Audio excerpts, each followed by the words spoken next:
So I'm often asked about how a person breaks their UK residence and becomes non-resident in the UAE, in Dubai, for instance.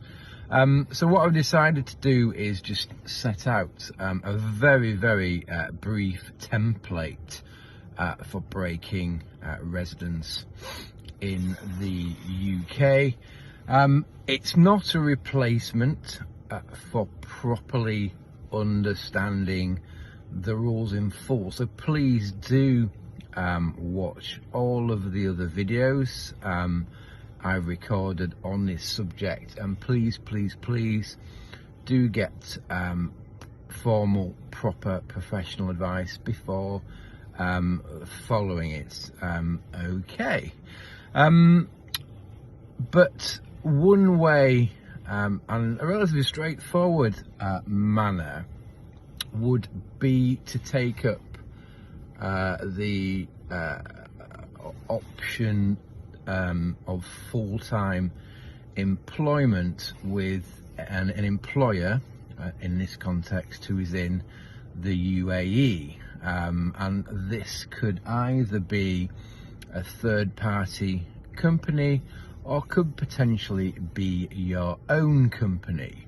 And what we're trying to do here, if you remember when I talked about the statutory residency test, we have one set of tests at the top, second test, third test. You only progress through those tests if you can't tick a box in one of the earlier sets of tests. Well, what I'm trying to do here is make sure you can tick a box in that first set of tests, which is the automatic non-UK tests. If we can tick that box, we don't have to look at any of the other tests, and we can get into that as long as we spend no more than 90 days in the UK and broadly speaking have less than 31 UK work days, and in that scenario you should be non-UK resident under that full-time work overseas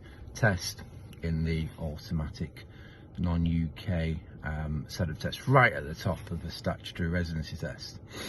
It also has another benefit, which means we can potentially get the split year treatment, and this means that as long as we do not breach 90 days or a reduced number of days in the part years, then a tax year can be sliced and diced into two. So when we go mid-year, the first part of the year is UK resident, the second part of the year is non-UK resident, and income that falls into that non-UK resident period may be taxed more benignly.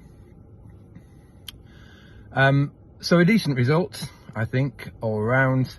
There may be ways of becoming non-UK residents, spending more time in the UK depending on your circumstances, but the above, so what I've just set out, is a decent foundation to become non-UK resident, knowing you can spend up to 3 months in the UK. As I say, this is not a substitute for understanding the rules in full. Do check out my other videos on the statutory residency test. Do speak to a professional advisor. But for now, if you like these videos, please give me a follow. Feel free to post any comments or queries in the comments box below. And if I can, I'll try to answer them. But for me, for now, that's me done. Thank you.